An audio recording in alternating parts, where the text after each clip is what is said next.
پیارے بچوں، آج کی کہانی ہے بھالو اور گلہری۔ بھالو کو بہت بھوک لگی تھی۔ لمبے درختوں کے پاس سے گزرتے ہوئے اس نے سر اوپر اٹھایا تو اس کی آنکھیں چمک اٹھی۔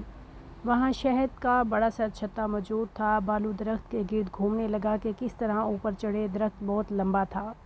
ہمت کر کے اس نے درخت پر چڑھنا شروع کیا، لیکن دھڑام سے نیچے گرا۔ دوبارہ اٹھا، پھر کوشش کی، پر ناکام رہا اور حسرت سے شہد کو دیکھنے لگا۔ اچانک اس کے سر پر ایک اخروٹ گرا۔ اس نے اخروٹ دیکھا، پھر اوپر نظر اٹھائی تو ایک گلہری درخت سے نیچے آ رہی تھی۔ بھالو کو دیکھ کر رک گئی اور بولی، بھالو بھیا، مجھے بہت بھوک لگی ہے، بہت دیر سے کوشش کر رہی ہوں، اخروٹ نہیں ٹوٹ رہا، آپ مجھے اخروٹ توڑ کر دے دیں۔